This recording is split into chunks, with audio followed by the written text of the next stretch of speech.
All right. Good afternoon, everybody. This week is going to be all about collections. Now, there are two new options for collections, and I'm going to make two different videos. The first one for the first type is called curated.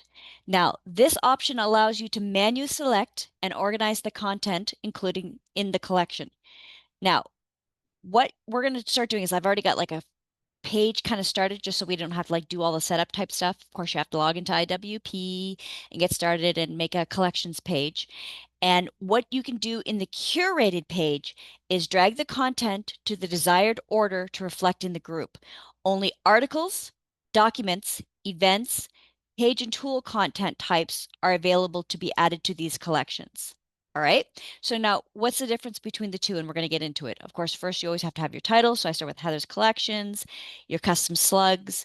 So, and as you can see, there's two different drop-down menus, curated and dynamic. So I've picked curated.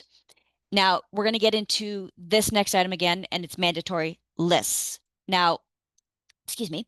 For dynamic and curated collections, use the filter and what gets displayed. Groups, sites, blogs, content, and all. The all option displays for both groups and contents in the results. So content groups or groups. So I'm going to keep it on all. And there's another new feature, and it's called sort by. Now, you can use the sort by, which is right here, used to update the order of the output. And the options are titled, the publish date, the start date, and that's the start dates are for events, content types. Now, for curated collection, you are supposed to leave this option as none because you can see title, publish, start, and everything like that. And this is so we can leave this unsent to sort the items as they are in the content field. All right, going to scroll down a little bit.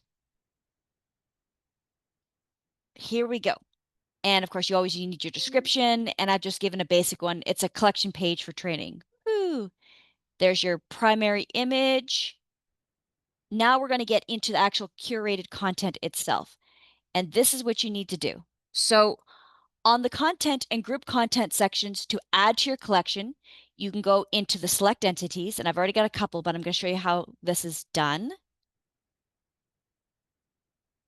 And I picked Heather's Roll With It page, but I'm just going to X out of this. I'm going to say I'm going to garbage this out, but I'm like, oh no, I actually did want that. My bad. So I'm going to click on this. Now, this is the mistake that I made before because I hit apply and I was just like, why isn't it loading? Why isn't this working? Scroll all the way down to the bottom and hit select content. That was a mistake I made before. So I click that, wait for processing, and this is how I got it to appear because I made that mistake before. So the content section will allow you to select UCANR articles, events, documents, pages, tools, and video content types to a collection.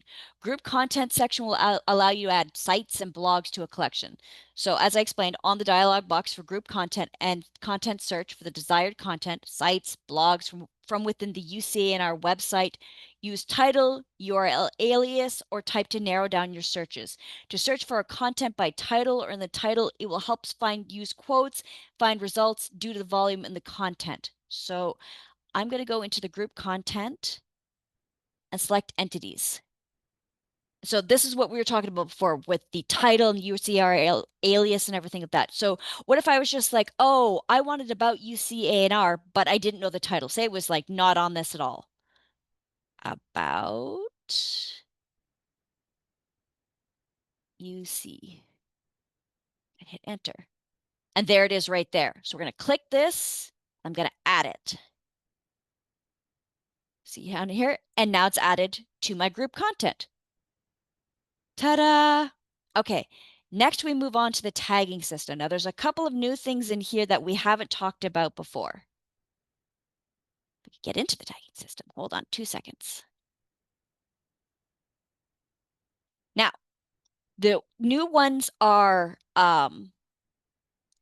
groups, content types, and site types. So I got into the groups, and you can select for get into this first and I'll describe what's going on.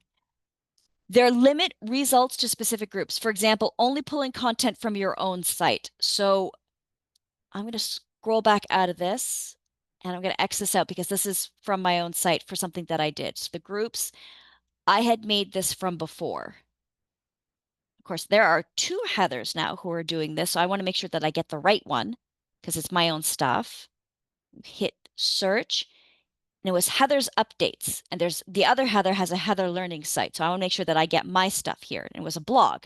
So I click that. We're going to click select groups. You see it's processing and it's added right there. Now, content types, I have them already added, but this is how you would add them. You can click event, article, page, document.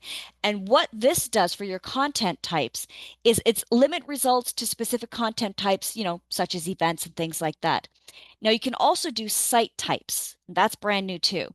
This is administrative, advisor program, county office, county program, and the rest of the ones you guys have already been familiar with, and we've talked about this before. Commodity is cannabis, counties is like Alameda, Alpine, Butte.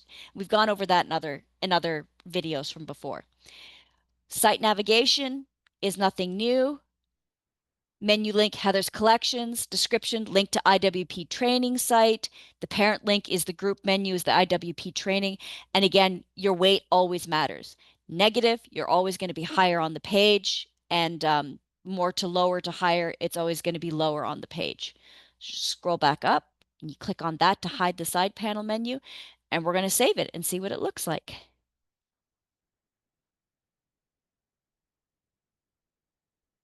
Oop, pop. That's what it looks like. And that's what the new collections page looked like, all with all the updates. All right. Thanks very much for watching. I'll see you guys in the next video.